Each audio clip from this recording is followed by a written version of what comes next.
जय भीम जय भीम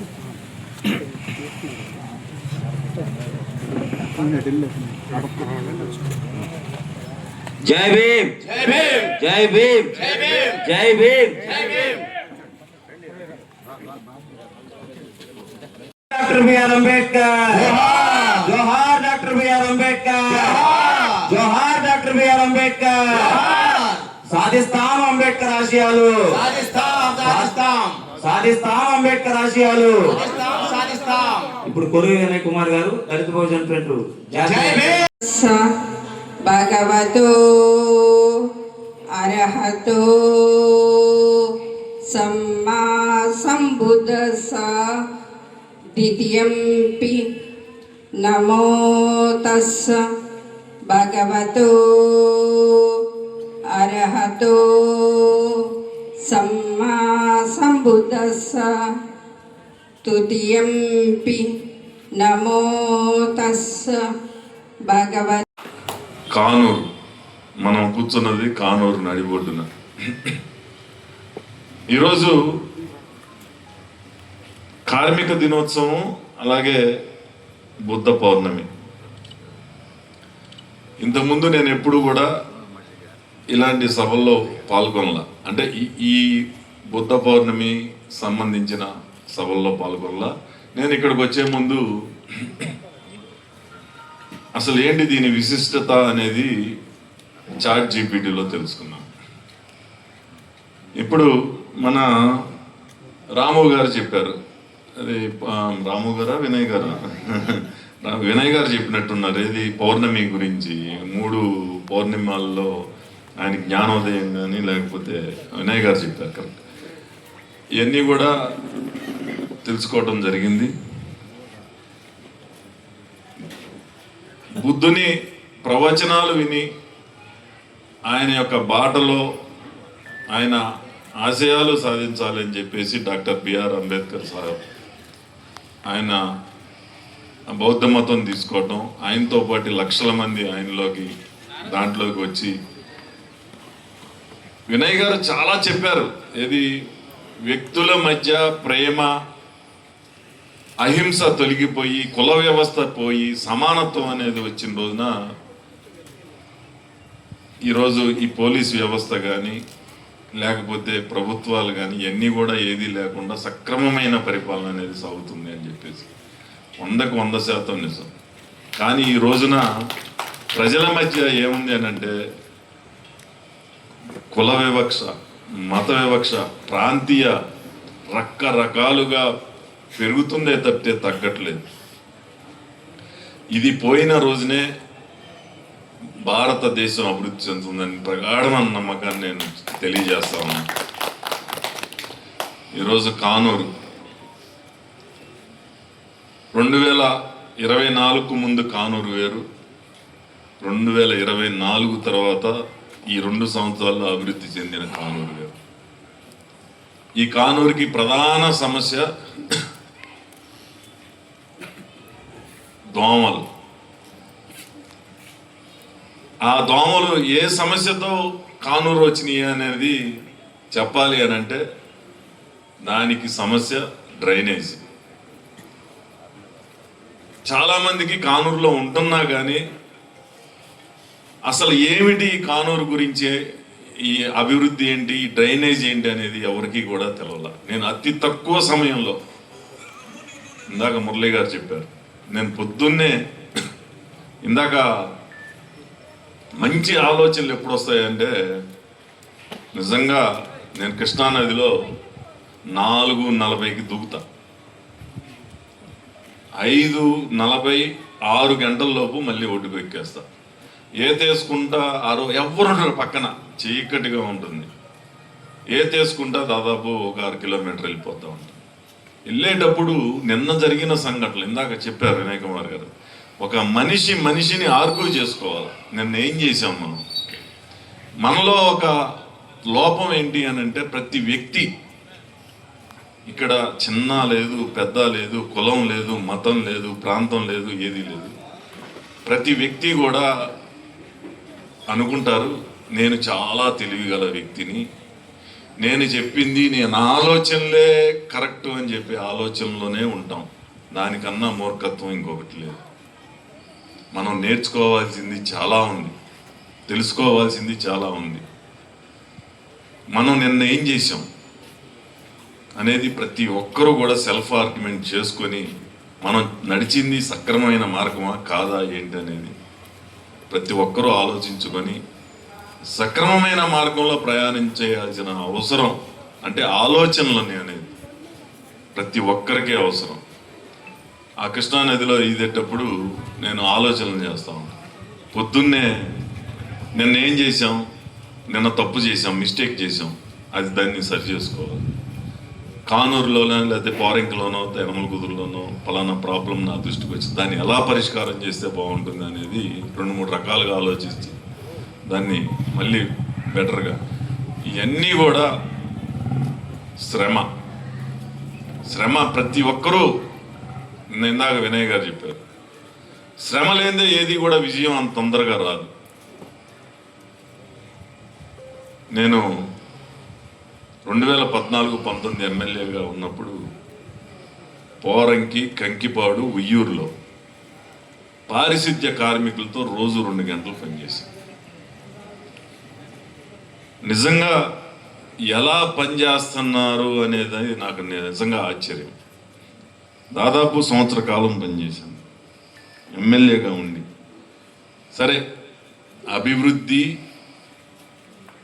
మన కష్టం, ఆ తర్వాత వచ్చే రిజల్ట్ దేనికి ఒకదానికి కూడా సంబంధం ఉండదు.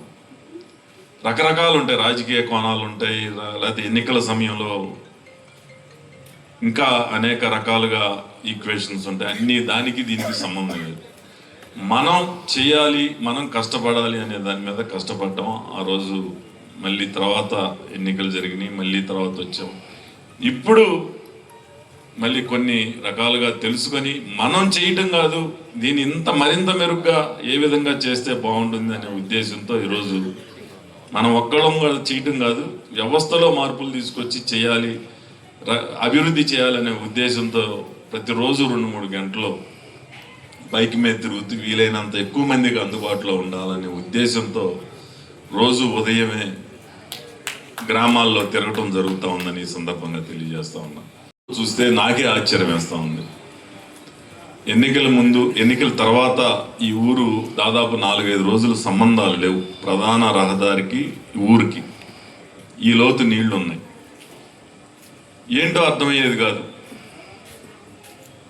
ఇక్కడ ఉన్న ప్రధాన సమస్య ఈ ఊరికి ఒకే ఒక డ్రైనేజ్.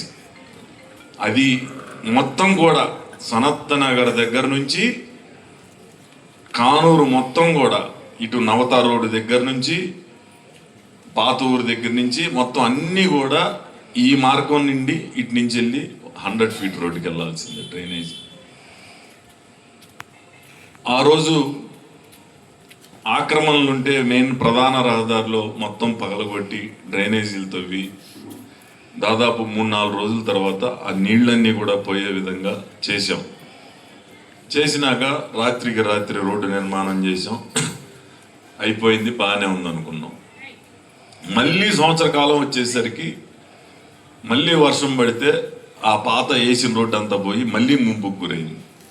ఇదేంటి ఇంత కష్టపడి చేసాం ఏంటి అని చెప్పేసి చూస్తే ఒక చోట ఒక ట్రాన్స్ఫార్మర్ పక్కనే ఒక డ్రైనేజీలో అద్దపు పెంకులు, రాళ్ళు అది మొత్తం పూడిపోయి ఉంది, నీళ్లు రావట్ల.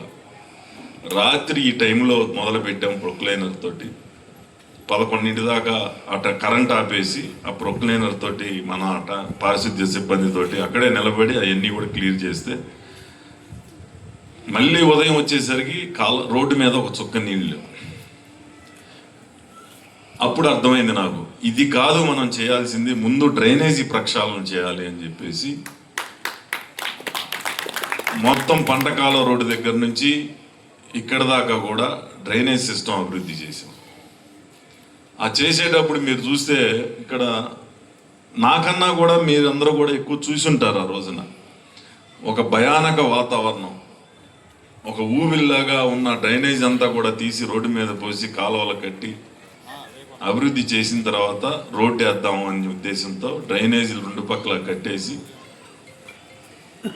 రోడ్డు వేసాం. బ్రహ్మాండంగా ప్రజలందరూ కూడా బాగా రోడ్డు బాగా చేశారు, డ్రైనేజీలు బాగా చేశారు అని చెప్పి.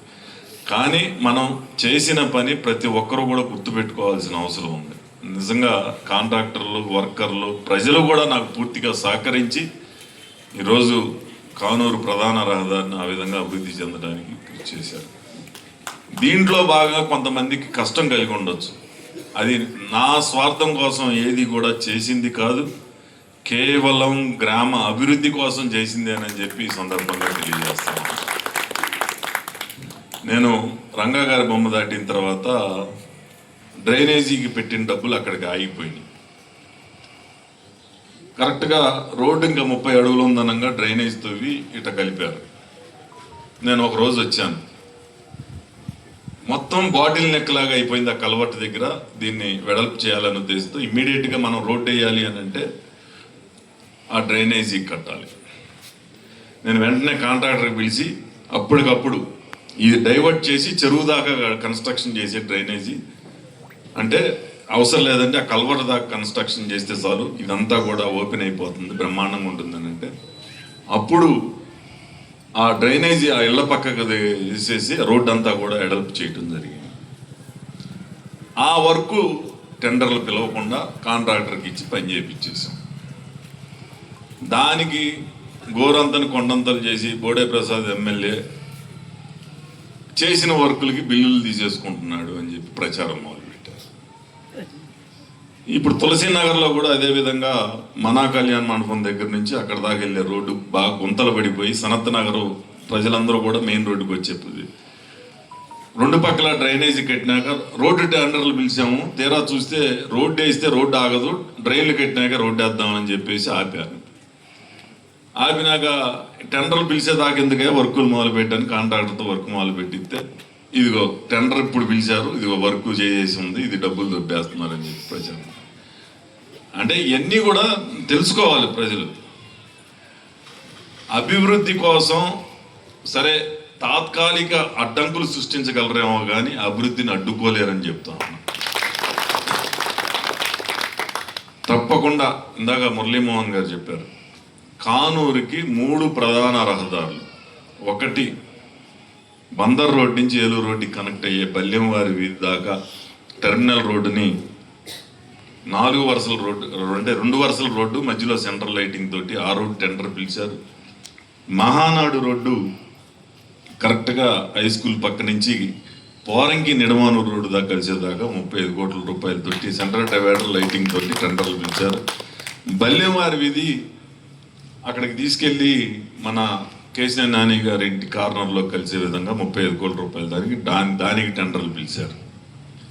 ఇవన్నీ కూడా ఈ ప్రాంత అభివృద్ధి కోసం చేస్తూ ఉన్నానని ఈ సందర్భంలో ఇవన్నీ చెప్పాల్సిన అవసరం లేదు, కానీ ఇక్కడ ఉన్నాం కాబట్టి ఈ గ్రామానికి సంబంధించిన విషయాలు కాబట్టి ఒక విషయం అందరూ వింటున్నారు కాబట్టి తెలియజేస్తేనే బాగుంటుంది అనే ఆలోచనతో ఇవన్నీ కూడా చేస్తూ ఉన్నాం. ఈ డ్రైనేజీ కూడా త్వరలోనే ఎక్కడా కూడా మురుగునీరు, ఇప్పుడు ఇందాక దోమలు అన్నాను కదా, నాకు బాగా తెలుసు. ఎన్నికల ముందు 2 సంవత్సరాలు ప్రతి ఇంటికి కూడా తిరిగినప్పుడు సాయంత్రం 5-6 దాటితే చెవుల్లోకి నోట్లోకి కూడా వెళ్ళిపోయి ఈ ఖాళీ ప్రదేశాలు కోసం ఏం చేయాలని ఆలోచిస్తే ఎవరు నెంబర్లు ఇవ్వట్లా. ఓ బడ్డీ కొట్టు తయారు చేశారు, రాత్రికి రాత్రి తీసుకెళ్ళి బడ్డీ కొట్టు పెడితే కనీసం వాళ్ళన్నా వచ్చి ఫోన్ చేస్తారు కమిషనర్ నెంబర్కి అని చెప్పి.